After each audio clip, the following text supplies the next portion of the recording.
When we begin the day with God, His grace sustains us and His peace leads us. Welcome to By His Grace, the adult morning devotional with Matthew Jimenez from New Jersey on Radio Centinelas de Cristo. Today, the title of our devotional is Come to Jesus. Then she knelt behind him at his feet, weeping. Her tears fell on his feet, and she wiped them off with her hair, that she kept kissing his feet and putting perfume on them. Luke chapter 7, verse 38. Have you ever been so riddled with guilt that when you were brought to tears, so discouraged that you did not want to go on? Guilt can generate hopelessness, shame, pain, sadness, and depression. It can even lead people to consider death. King David expresses this: When I kept silent, my bones grew old through my groaning all day long.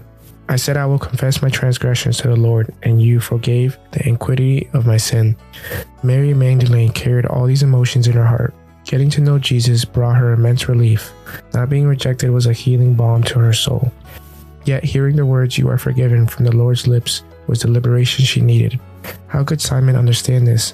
Though he was responsible for being part of this woman's sinful life, he could never understand what was taking place in her repentant heart. Jesus, who knows our innermost thoughts, asked Simon. There was a certain creditor who had two debtors. One owed 500 denarii and the other 50.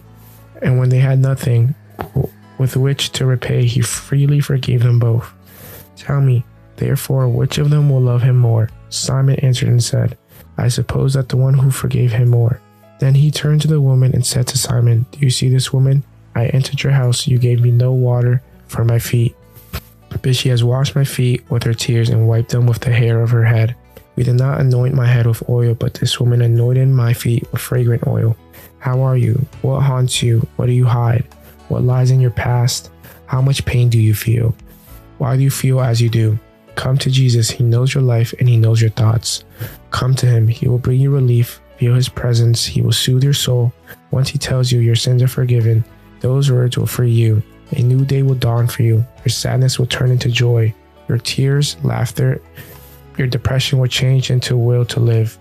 Satan wants to trap you. He wants to see you drown in your guilt. But Jesus died for you. He paid your debt and nothing more is needed. His loving arms are open wide for you. Don't sink any further. Never think your sins are unforgivable. No guilt in the world is so great that God would forgive it, nor sinner so lost that he or she can't be rescued. The devil will remind you of all your sins, suggesting they are too serious and to be forgiven. But Jesus keeps asking the same question: who loves most? The individual who has forgiven much. Remember that you are forgiven by His grace. As we close this moment together, remember that God's grace goes with you. Trust Him, rest in His promises, and live out your faith today.